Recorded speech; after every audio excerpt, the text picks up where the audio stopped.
कहानी की शुरुआत में एक औरत ने एक डरावनी चीज देखी। एक अजीब सा जानलेवा वायरस धरती पर फैल गया था। एक बार इन्फेक्ट होने के बाद इंसान का शरीर धीरे धीरे हार्ड होने लगता, एकदम पत्थर की तरह सख्त। सभी लोग अपने रंग के हिसाब से मार्बल में बदल जाते थे, लेकिन जब पूरा शरीर पत्थर का हो जाता तो ये पत्थर भी टूट जाता था। बचती थी तो सिर्फ धूल मिट्टी। कहानी की शुरुआत होती है एक अपार्टमेंट में जहां कुछ टीनेजर्स पार्टी कर रहे थे। इस मौज मस्ती के बीच एक आदमी ने ड्रॉर से एक टैटू मशीन निकाली और फिर नशे में धुत एक लड़की के हाथ पर अजीब सा सिंबल बना दिया। शराब की वजह से अल्फा नाम की इस लड़की को टैटू नीडल फील तो हुई, लेकिन उसने ज्यादा कुछ रिएक्ट नहीं किया। शाम तक वो थोड़ी थकी हुई घर पहुंची। अल्फा की माँ जो देख रही थी कि उसकी बेटी से शराब की महक आ रही है, बहुत गुस्सा हो गई। उसने अल्फा को बाथरूम में ले जाकर गर्म पानी से नहलाना शुरू किया। जब उसने अल्फा का कोट उतारा तो उसे टैटू दिख गया। उसकी माँ चिल्लाने लगी कि कहाँ पर गई थी तू,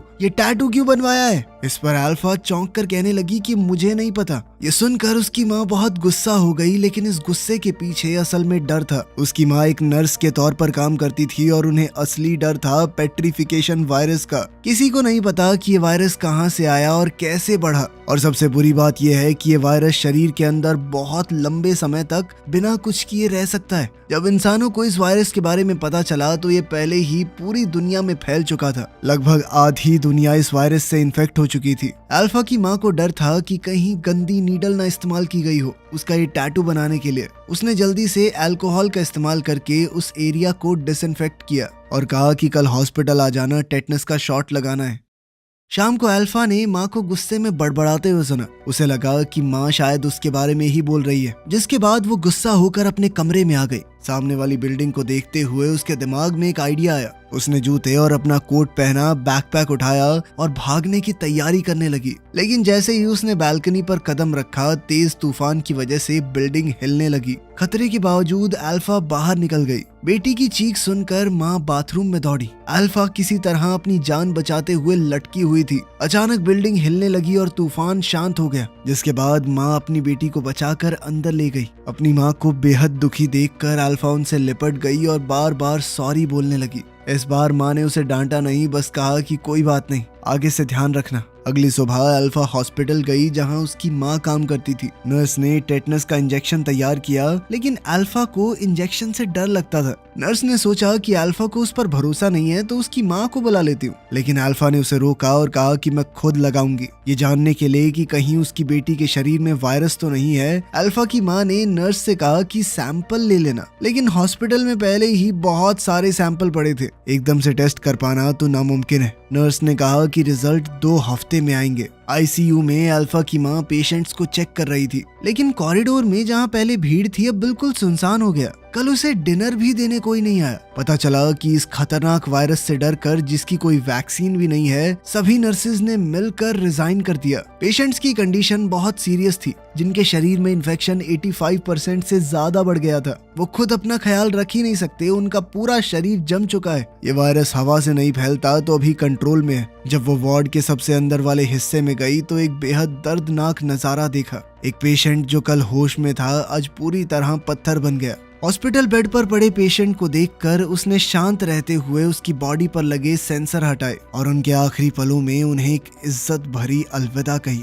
क्योंकि उसे हॉस्पिटल जाना पड़ा था, इस वजह से अल्फा आज अपनी सुबह की क्लास के लिए लेट हो गई। जब होमवर्क सबमिट करने की बारी आई तो टीचर ने अल्फा को अपने पास बुलाया, लेकिन जैसे ही अल्फा घूमी उसके हाथ पर लगा जख्म फट गया, जिस पर उसने ध्यान नहीं दिया। डेस्क पर खून गिर गया। क्लास के स्टूडेंट शॉक में आ गए, सब लोग घबरा गए। अल्फा ने समझाने की कोशिश की, ये सिर्फ मेरे हाथ में लगी हुई एक चोट है, लेकिन इस वायरस का डर इतना ज्यादा था कि सबको लगने लगा अल्फा इन्फेक्ट हो गई है। पैनिक न हो इसलिए टीचर ने अल्फा को स्कूल के डॉक्टर रूम में भेज दिया। उसके सभी दोस्त उसे बहुत अजीब से तरीके से देख रहे थे और इस बात से अल्फा बहुत उदास हुई, लेकिन उसके पास कोई और रास्ता नहीं था। उसने अपनी बुक्स पैक की और जल्दी से क्लासरूम छोड़ दिया। जैसे ही अल्फा बाहर निकली, एड्रियन नाम का एक लड़का उसके पीछे भागा। दरअसल एड्रियन और अल्फा एक दूसरे से प्यार करते थे।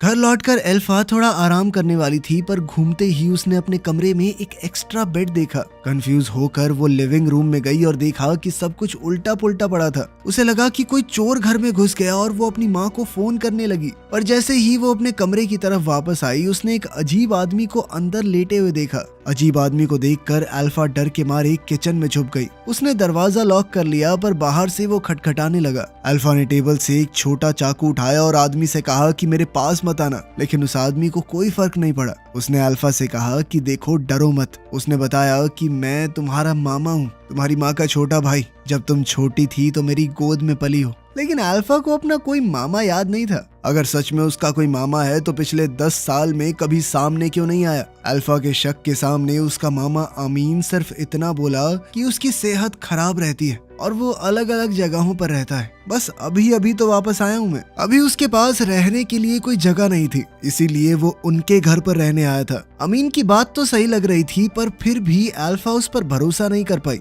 जैसे ही वो याद करने की कोशिश कर रही थी कि क्या सच में उसका कोई मामा है, अमीन ने आगे बढ़कर उसके हाथ से चाकू छीन लिया। तभी अल्फा की माँ काम से घर आई। अपनी माँ को देखते ही अल्फा तुरंत मदद के लिए भागी। माँ ने कहा कि मिल ली अपने मामा से। अब ये तो साफ था कि अमीन सच बोल रहा था। खैर, बाद में अल्फा सैंपल कलेक्शन के लिए हॉस्पिटल गई, पर पेशेंट्स बहुत ज्यादा होने की वजह से उसे पहले इंक्वायरी एरिया में वेट करना पड़ा। जैसे ही अल्फा बैठी, उसने अपनी इंग्लिश टीचर को एक इन्फेक्टेड बूढ़े आदमी को अंदर लाते हुए देखा। अल्फा ने उनसे हेलो कहा। सैंपल कलेक्ट होने के बाद अल्फा वापस अपने स्कूल गई और क्लासेस लगाने लगी। लेकिन स्पोर्ट्स क्लास के दौरान उसके हाथ का जख्म फिर से फट गया और वॉलीबॉल पर खून लग गया। बॉल पर खून लगा देखकर क्लासमेट्स ने अल्फा को घिन और नफरत से देखा। उसके टीचर को भी डर लगा कि अल्फा इन्फेक्टेड हो सकती है और उसने अल्फा से कहा कि जल्दी से जाकर अपना इलाज करवाओ। और जैसे ही अल्फा ने पीछे मुड़कर देखा, उसका टीचर एक तौलिए से बॉल को लपेटकर डस्टबिन में फेंक रहा था। अपने दोस्तों से यूं अलग थलग रहकर अल्फा को बहुत बुरा लगता था। एड्रियन भी थोड़ा डरा हुआ लग रहा था। जब अल्फा ने देखा कि एड्रियन भी उसे इन्फेक्टेड समझ रहा है, तो वो गुस्से और उदासी में जिम छोड़कर चली गई।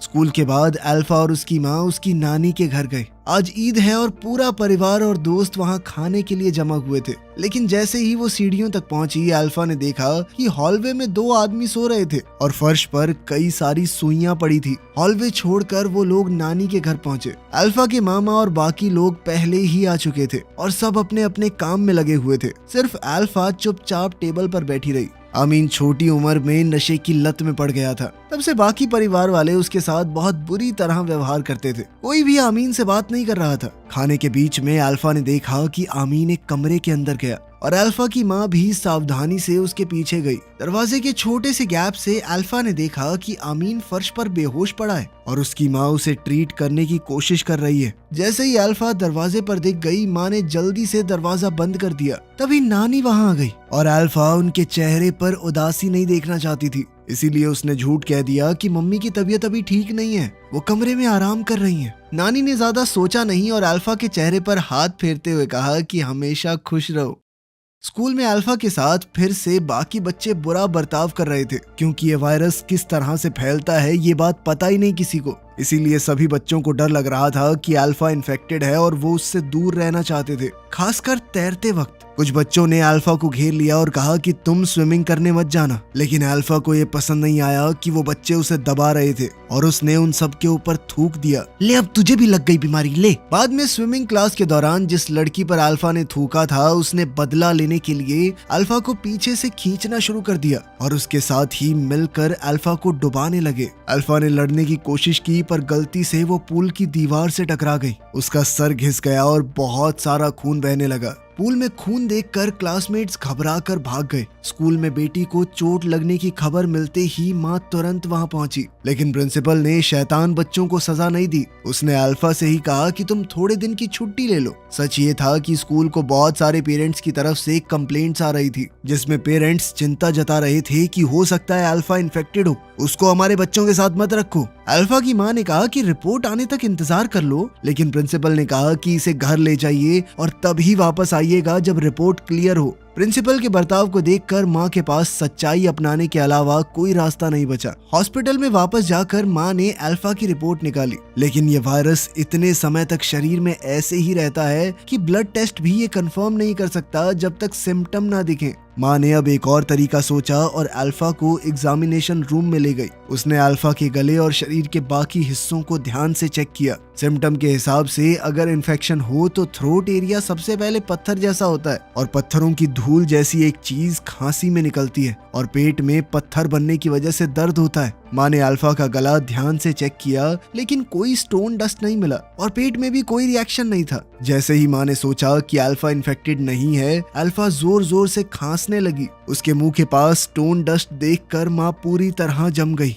अल्फा ने भी अपनी माँ की नजर देखी और तुरंत शीशे की तरफ भागी। शीशे में खुद को देखकर वो हैरान हो गई। उसने कभी नहीं सोचा था कि एक पार्टी उसे बीमार कर देगी। ये जानकर कि उसकी बेटी सच में इन्फेक्टेड है, माँ बिल्कुल बेचैन हो गई। वो जल्दी से इसका इलाज ढूंढने लगी, लेकिन ये स्टोन वायरस पिछले 10 सालों से फैला हुआ है और साइंटिस्ट बिल्कुल बेबस। वैक्सीन बनाना तो दूर की बात है, उन्हें अभी तक ये नहीं समझ आया कि ये वायरस फैलता कैसे है। अब तक उन्हें सिर्फ इतना पता है कि इन्फेक्ट हो गए पेशेंट्स को अजीबोगरीब चीजें दिखती हैं। उदास होकर वो एक डेस्क पर लेट गई और समझ नहीं आया कि किया क्या जाए। वो अल्फा के कमरे में गई और अपनी बेटी को शांत करने की कोशिश की, लेकिन दरवाजे पर उसने एक अजीब सा सीन देखा। आमीन और उसकी बेटी बेड पर पड़े हिल रहे थे।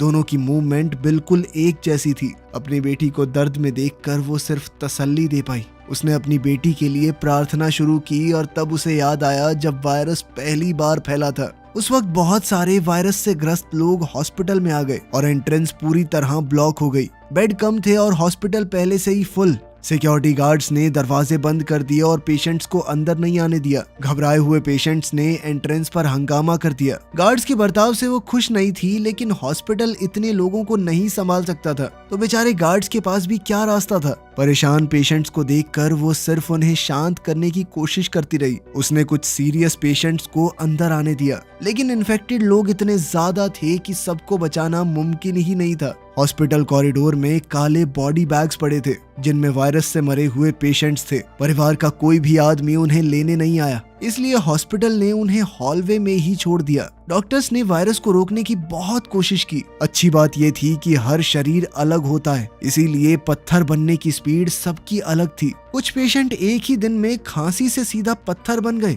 और कुछ लोगों को सालों लग गए शुरू होने में। बदकिस्मती से आमीन पहली वेव के इन्फेक्टेड लोगों में से है। आमीन की कंडीशन बहुत सीरियस है, उसकी पूरी पीठ पत्थर की बन गई थी। वो जांच के लिए सैंपल लेना चाहती थी, पर जब उसने नीडल डाली तो खून रुक ही नहीं पाया और उसने गॉज की मदद से घाव बंद करने की कोशिश की, पर अचानक आमीन की पत्थर बनी हुई पीठ सीधा क्रैक हो गई। इन्फेक्शन की वजह से अल्फा अब स्कूल नहीं जा सकती थी और उसे आमीन के साथ घर पर रहना पड़ रहा था। माँ ने कभी सीधे तौर पर नहीं बताया, पर अल्फा जानती थी कि उसके मामा को कोई तो बीमारी है। पहले अल्फा आमीन से नफरत करती थी, पर स्कूल में जब उसे अकेला छोड़ा गया तो अल्फा ने दुनिया के बुरे बर्ताव को महसूस किया और धीरे धीरे उसे अपने मामा के लिए बुरा लगने लगा। जब वो बात कर रहे थे तो अल्फा की माँ घर पर जल्दी आई। वो एक बड़ी बोतल पानी की लाई और अल्फा से कहा कि ज्यादा से ज्यादा पानी पिया करो, लेकिन अल्फा को पानी की वजह समझ नहीं आई और उसने सिर्फ थोड़ा सा पानी पिया। बेटी की बेफिक्री देखकर माँ ने जबरदस्ती पानी उसके गले से नीचे उतारा। बाद में पता चला कि उसकी माँ ने ये चीज नोटिस की थी कि जो पेशेंट ज्यादा पानी पीते हैं वो धीरे धीरे पत्थर बनते हैं और गले को भी थोड़ा आराम मिलता है। लेकिन आमीन जानता था कि ये सब बेकार है, आखिर वो भी तो इन्फेक्टेड है। पानी का असर बहुत कम है। अगर इन्फेक्टेड आदमी का शरीर कमजोर है तो वायरस 3 घंटे के अंदर पूरा पत्थर बना देता है। इस इन्फेक्शन का एक ही इलाज है, वैक्सीन, लेकिन वो सिर्फ एक आम सी डॉक्टर है। दुनिया के सबसे बड़े साइंटिस्ट भी इतने साल से कुछ नहीं कर पाए तो वो क्या कर लेगी। आमीन ने अपनी बहन को समझाने की कोशिश की कि अगर अल्फा पहले से ही इन्फेक्टेड है तो उसे घर के अंदर बंद नहीं रहना चाहिए, उसे जिंदगी को पूरी तरह से जीने दो। पता नहीं कितने दिन की मेहमान है ये बच्ची। लेकिन अल्फा के वायरस को फैलाने के डर से माँ ने सीधा मना कर दिया। इस बात पर घर में बहुत झगड़ा हुआ। जाने से पहले बेटी भाग न जाए, इस डर से माँ ने दरवाजे को लॉक कर दिया। शाम को एक उदास अल्फा बेड पर करवटें बदलती रही, जैसे उसे लगा कि उसकी जिंदगी ऐसे ही खत्म हो जाएगी। ऊपर से एक जोर की आवाज आई। जब अल्फा ने दोबारा आंखें खोली सब कुछ नॉर्मल था। पता चला कि ये सब सिर्फ एक सपना था। अपनी उदास भांजी को देखकर आमीन ने खिड़की खोली और अल्फा को छुप कर घर से बाहर निकाल दिया। वो एक बार में पहुंचे जो इन्फेक्टेड लोगों से भरा हुआ था। वहाँ सब लोग बात कर रहे थे, हंस रहे थे और उनमें से किसी को भी ऐसा नहीं महसूस हो रहा था कि वो गलत कर रहे हैं। वो लोग यहाँ अपने आप को बाहर की दुनिया के प्रेशर से फ्री महसूस करते थे।